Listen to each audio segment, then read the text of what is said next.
नमस्कार, मैं हूं प्रवीण गौतम। नवीन पटनायक भी सोचते होंगे कि आखिरकार मेरी दोस्ती में क्या कमी रह गई। बीजेपी के जो नेता, जो पीएम मोदी उनकी भर भर के तारीफ किया करते थे, यारी दोस्ती की बातें किया करते थे, आज चुनाव जीतने के लिए नवीन पटनायक की सेहत का मजाक उड़ा रहे हैं। पीएम मोदी ने आज उड़ीसा की रैली में नवीन पटनायक की सेहत को जिस तरह मुद्दा बनाया, उसे देखकर नवीन पटनायक का दिल काफी दुखा होगा कि 5 साल तक पीएम मोदी का साथ निभाने का यह सिला मिला है कि अब मेरी सेहत का मजाक बनाया जा रहा है, उसे राजनीतिक मुद्दा बनाया जा रहा है। नवीन पटनायक के कांपते हाथों को लेकर बीजेपी के नेता और पीएम मोदी किस तरह की राजनीति कर गए और पीएम मोदी ने आज नवीन पटनायक की सेहत को लेकर कितना घटिया बयान दिया, वो बयान भी आगे आपको सुनाएंगे।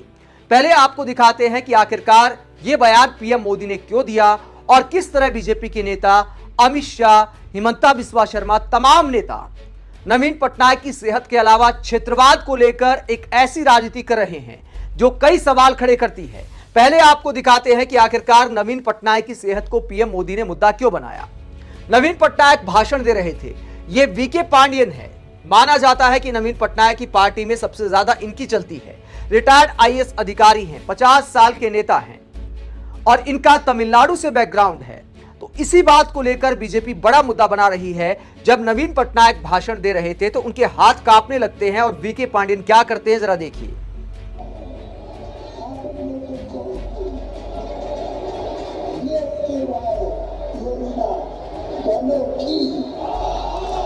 वीके पांडियन कांपते हुए हाथ को उधर कर देते हैं ताकि कैमरे में ना आए और इसी को लेकर बीजेपी ने राजनीति शुरू कर दी।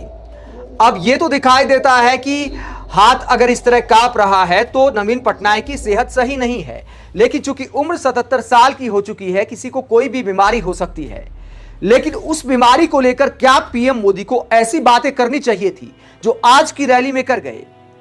और इस बीमारी को लेकर अगर वीके पांडियन ने कैमरे के सामने कांपता हुआ हाथ आ रहा था तो उधर कर दिया, तो वीके पांडियन पर क्या सवाल उठाए जा रहे हैं, वो कई सवाल अपने आप पे खड़ा करता है कि अगर वीके पांडियन तमिलनाडु से हैं तो क्या ये उनका अपराध है।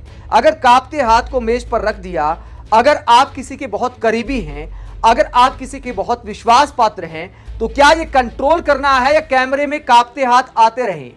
वीके पांडियन ने क्या कुछ गलत किया, यह सवाल कोई भी उठा सकता है कि क्या इस उम्र में नवीन पटनायक को राजनीति करनी चाहिए।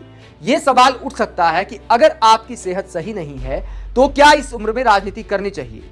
नीतीश कुमार के भी बहुत सारे ऐसे वीडियो सामने आए हैं जिसे लेकर विपक्षी नेता सवाल उठा रहे हैं कि नीतीश कुमार भी बीमार दिखाई देते हैं, तो क्या नीतीश कुमार को भी अब राजनीति करनी चाहिए। ये सवाल कई लोग उठाते हैं, कई बार उनकी जुबान फिसलने लगी है, कुछ का कुछ बोल जाते हैं, तो उसको लेकर भी कई लोग सवाल उठाते हैं। इस तरह सवाल उठाने में कोई बुराई नहीं थी, लेकिन वीके पांडियन को किस बात को लेकर टारगेट किया जा रहा है, उनके तमिल बैकग्राउंड को लेकर।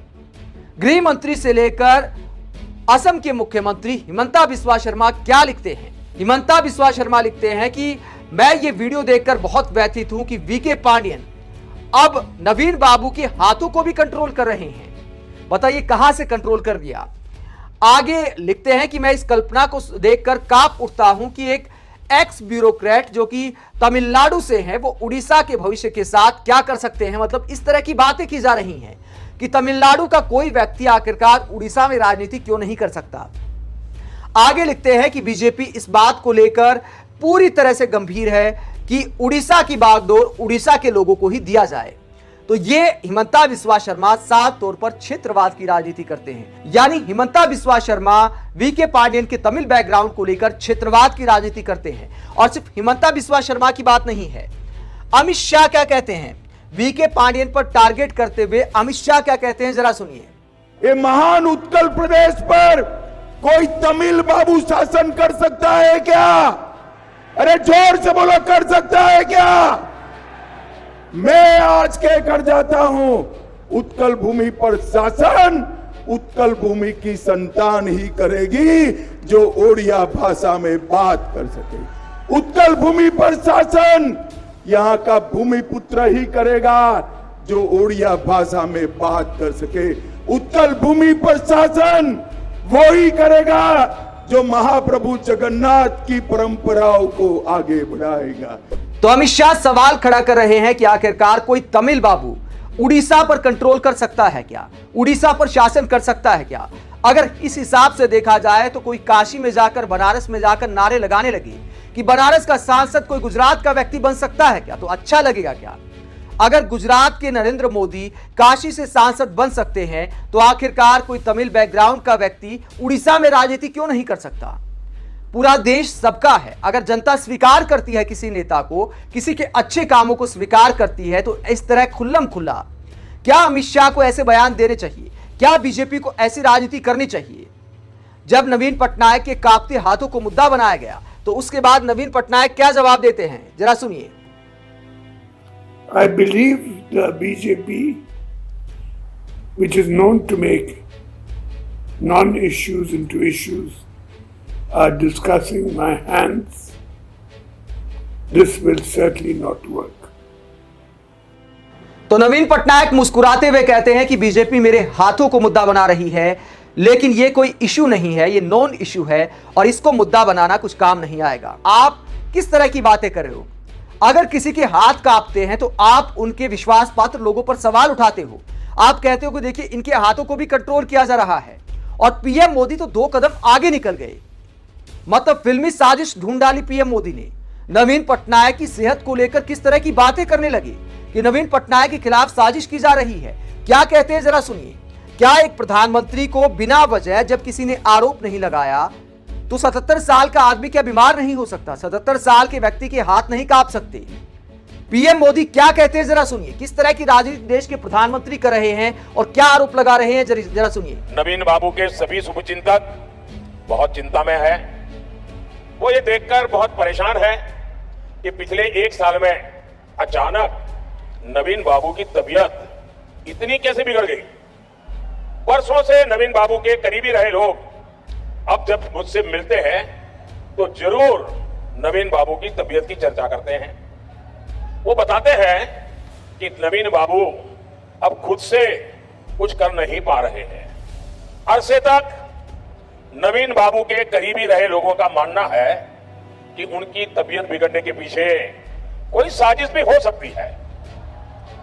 सवाल ये कि नवीन बाबू की तबीयत खराब होने के पीछे क्या कोई षड्यंत्र है क्या? ये उड़ीसा के लोगों को जानने का अधिकार है। कहीं इसमें उस लॉबी का तो हाथ नहीं है ना, जो नवीन बाबू के नाम पर पर्दे के पीछे उड़ीसा में सत्ता भोग रहे हैं। इस रहस्य से पर्दा उठना जरूरी है। उठना चाहिए ना, पर्दा उठना चाहिए ना, पर्दा उठना चाहिए ना। इसका पर्दा उठना चाहिए, इसकी जांच आवश्यक है। इसलिए 10 जून के बाद उड़ीसा में भाजपा सरकार का विजय होने के बाद हमारी सरकार, उड़ीसा की भाजपा सरकार एक स्पेशल कमेटी का गठन करेगी और ये जांच करेगी कि अचानक नवीन बाबू की तबीयत क्यों गिरती जा रही है, उनकी तबीयत के साथ क्या हो रहा है, सारे तथ्य खोज करके निकाले जाएंगे। तो पीएम मोदी नवीन पटनायक की सेहत को लेकर ऐसी घटिया राजनीति करते हैं और कहते हैं कि हमारी सरकार आई तो एक जांच कमेटी बनाएंगे। बताइए, अब ये काम रह गया है। नवीन पटनायक जो भाषण दे रहे हैं, सोच समझकर अपनी बातें बोल रहे हैं, उनके बारे में कहा जा रहा है कि उनकी अगर सेहत गिरती जा रही है तो उनके करीबी लोगों का हाथ हो सकता है, उन लोगों का हाथ हो सकता है जो सत्ता भोग रहे हैं, और हम इसकी जांच कराएंगे। पीएम मोदी ऐसी राजनीति कर रहे हैं। कभी नवीन पटनायक को दोस्त कहा करते थे। एक इंटरव्यू में सवाल पूछा गया कि नवीन पटनायक के साथ तो आपकी अच्छी दोस्ती रही है, तो पीएम मोदी ने कहा कि उड़ीसा के भविष्य के लिए मैं अपनी दोस्ती के साथ भी समझौता कर सकता हूं। तो इस तरह की बातें पीएम मोदी कर रहे हैं और इस तरह के बयान दे रहे हैं जिन नेता ने 5 साल तक उनका साथ निभाया हो ना निभाया हो, चाहे विपक्षी नेता ही क्यों ना हो। क्या देश के प्रधानमंत्री को ऐसी भाषा का इस्तेमाल करना चाहिए बिना किसी पुख्ता सबूत के, बिना किसी आरोप के? ये बहुत सामान्य है। किसी को 77 साल की उम्र में ऐसी बीमारी होना भी बहुत सामान्य बात है। ऐसा नवीन पटनायक के साथ क्या हुआ जो पीएम मोदी को साजिश दिखाई देती है? आप नवीन पटनायक की सेहत को लेकर पीएम मोदी और बीजेपी नेताओं की ऐसी राजनीति पर क्या सोचते हैं? कमेंट बॉक्स में अपनी राय जरूर दें। अगर आप हमारी पत्रकारिता को पसंद करते हैं तो थैंक्स के ऑप्शन का इस्तेमाल करें, वीडियो को लाइक करें, चैनल को सब्सक्राइब करें। नमस्कार।